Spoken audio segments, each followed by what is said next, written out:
जिल्ह्यामध्ये अत्याचार आणि खुनाच्या सलग 2 घटनांमुळे नागरिकांमध्ये भीतीचं वातावरण आहे। पुन्हा एकदा अल्पवयीन मुलीवरती विनयभंग झाल्यामुळे संतापाची लाट उसळलेली आहे।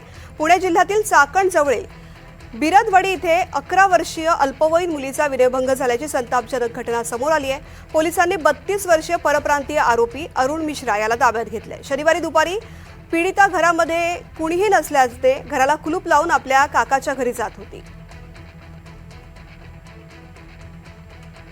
अविनाश पवार या संदर्भातली माहिती देत आहेत। अविनाश, नेमकी काय घटना आहे? तृप्ती, आपण पाहतोय की नसरापूरच्या घटनेनंतर संताप असतानाच पुणे जिल्ह्याच्या चाकणमध्ये सातत्याने ही दुसरी घटना घडलेली आहे।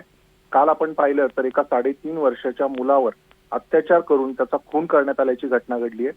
तो परप्रांतीय सत्यम कुमार याला अटक केली न केली तोच हा प्रकार समोर येताना दिसतोय। चाकण जवळच्या बिरदवडी येथे 11 वर्षीय अल्पवयीन मुलीचा विनयभंग झाल्याची घटना समोर आली आहे। याच्यामध्ये देखील परप्रांतीय 32 वर्षीय जो आरोपी आहे अरुण गयाप्रसाद मिश्रा याला आता पोलिसांनी ताब्यात घेतलेला आहे। शनिवारी दुपारी ही घटना घडल्याचं समोर येत आहे। ही मुलगी एकटी असल्याचं पाहून आरोपीने घराच्या कंपाऊंडमध्ये प्रवेश करत तिच्यावर अत्याचार करण्याचा हा प्रयत्न केलाय आणि 11 वर्षीय पीडित मुलीने तिथून पळ काढला। त्यानंतर तिने घरच्यांना ही घटना सांगितली।